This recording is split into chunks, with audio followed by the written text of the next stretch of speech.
여러분, 빨리 무엇인가를 이룬 사람 부러워하지 마십시오. 여러분, 사람들은요 성급하고 조급합니다. 이게 빨리 넘어갔으면 좋겠고, 이것이 빨리 채워졌으면 좋겠고, 하나님 앞에서 채워지면 넘어간다를 봐야 됩니다. 너무 조급해하지 마시길 바랍니다. 성경에는 이런 표현이 있죠. 때가 참해.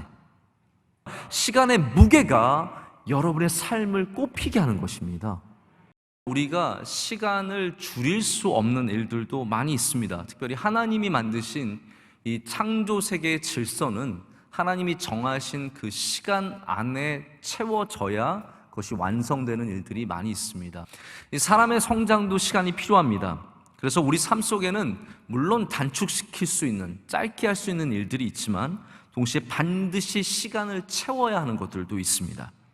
내가 원튼 원치 않든 하나님의 뜻하심 속에 있는 우리들이 하나님께서 디자인하신 그 시간들을 반드시 채워야 하는, 그래서 그것을 통해서 하나님께서 뜻하신 바를 이루어야 하나님께서 이 모든 과정들을 넘어가게 하시는 그것들에 대한 말씀이고요. 혹시 여러분 중에서 특별히 고난과 환난 속에서 광야를 걸어가시는 분들이 있다면 오늘 말씀을 통해서 그 시간을 잘 채우는 은혜를 되찾으시기를 축복합니다. 하나님께서 우리를 가만히 그냥 기르시는 것이 아니라 목적을 갖고 그 시간 동안에 우리에게 은혜를 주셔서 그 과정들을 경험하게 하신다는 거죠. 지금 살림하고 있는 내가 어떻게 쓰임받을지 모르고, 지금 아기의 기저귀나 갈고 있는 내가 어떻게 쓰임받을지 모르고, 아무것도 아닌 내가 어떻게 쓰임받을지 모르지만 여러분, 그 시간을 채워가시면 하나님께서 반드시 그것을 귀하게 사용해 주실 줄로 믿습니다.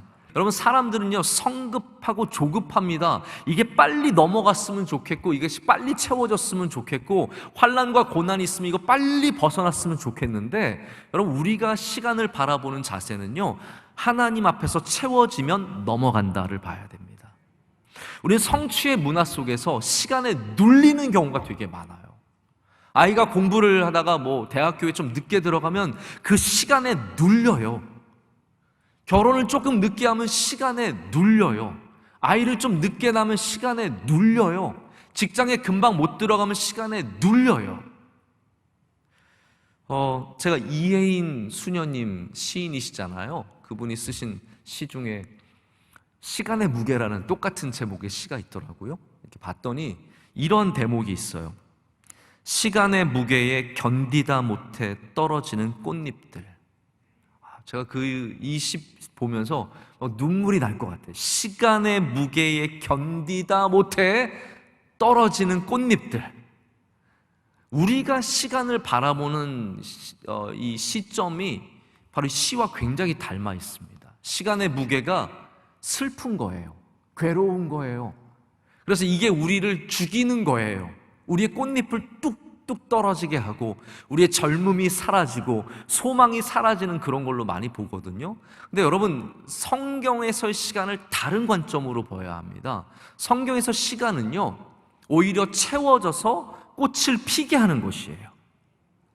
오히려 채워져서 열매를 맺게 하는 거예요. 그래서 시간의 무게가 여러분의 꽃잎을 떨어뜨리는 것이 아니라 시간의 무게가 여러분의 삶을 꽃피게 하는 것입니다. 시간의 무게가 여러분의 삶을 꽃피게 하는 것입니다. 시간의 무게가 여러분의 삶을 꽃피게 하는 것입니다. 이것이 성경이 말하는 시간입니다. 하나님의 시간을 사용하시는 방식이 그래 너 좀 지나서 꽃 떨어져라가 아니라 이 시간을 채우고 피어나라라는 거죠. 하나님 성경에서 보면은 우리 시간을 사용하시는 방법이 우리와 굉장히 다릅니다. 아무 일 없이 40년 동안 목동으로 지나게 하세요. 여러분, 이게 얼마나 굉장히 허무한 일이 아닐 수가 없습니다.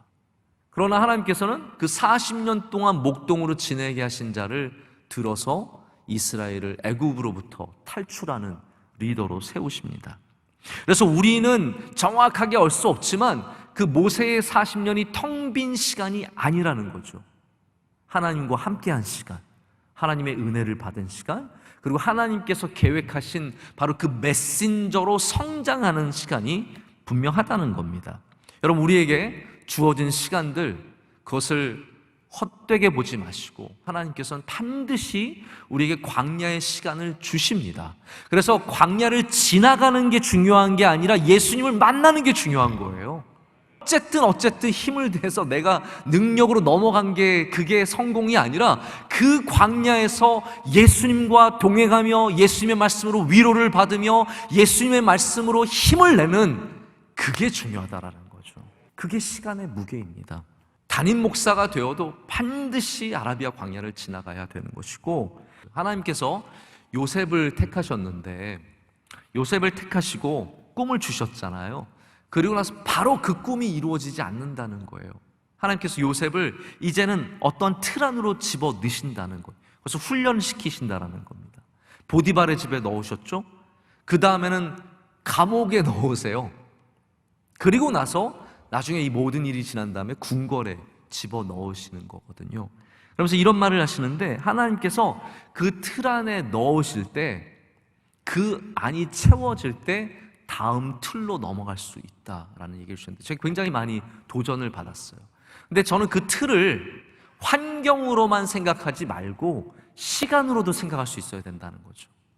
시간, 우리가 채워야 하는 시간이 있고 그것을 잘 채울 때, 그리고 이 시간이라는 게 그냥 때운다고 채워지는 것이 아니라 진짜 예수님을 만나서 채워질 때 우리가 다음 단계로 넘어갈 수 있는 겁니다.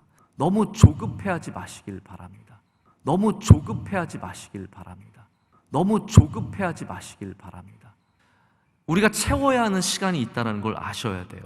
말콤 글래드웰이 쓴 아웃라이어에는 1만 시간의 법칙이 있잖아요. 시간이 쌓일 때, 그 무게가 쌓일 때 우리가 성취하는 것들이 있다는 겁니다. 하나님께서 우리에게 정량을 안 주셨어요.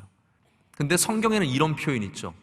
때가 참해, 때가 참해, 때가 참해. 이것이 하나님이 정해두신 정량이에요. 사람마다 다 다릅니다. 교회에서 신앙생활 3년, 5년, 10년 하다 보면 누구나 풍어를 읊을 수 있습니다. 이 앞에 나와서 기도도 거창하게 할 수도 있고요, 찬양도 멋지게 할 수 있어요. 그러나 시간의 무게가 아니라 그냥 시간을 보낸 사람들은 풍어를 읊는 거죠. 정말 시간의 무게를 가진 사람들은 신앙의 고백을 하게 되는 겁니다. 여러분, 빨리 무엇인가를 이룬 사람 부러워하지 마십시오. 하나님이 우리에게 정하신 때가 있는 줄로 믿습니다. 여러분, 빨리 무엇인가를 이룬 사람 부러워하지 마십시오. 하나님이 우리에게 정하신 때가 있는 줄로 믿습니다. 여러분, 빨리 무엇인가를 이룬 사람 부러워하지 마십시오. 하나님이 우리에게 정하신 때가 있는 줄로 믿습니다. 여러분, 우리의 시간 헛되지 않고 우리의 시간 지금도 주님께서 귀하게 세고 계시는 줄로 믿습니다. 그래서 오늘도 참 귀하고 복된 날입니다. 하나님 아버지, 감사합니다. 우리 시간 속에서 우리에게 은혜를 베풀어 주심을 감사합니다. 하나님, 우리 살아온 날들을 뒤돌아보면 10년이, 20년이, 30년이 훌쩍훌쩍 지나서 여기까지 왔습니다. 하나님, 그 시간 속에서 하나님께서 이루시고 역사하신 줄로 믿습니다. 하나님을 신뢰하게 하시고 우리 아주 단순한 삶을 살아갈 때도 예수 그리스도의 말씀을 의지하며 살아가서 이 광야의 생활을 이겨내고 하나님께서 영광 받으시는 그날이 오게 하여 주시옵소서. 예수님의 이름으로 기도드립니다. 아멘.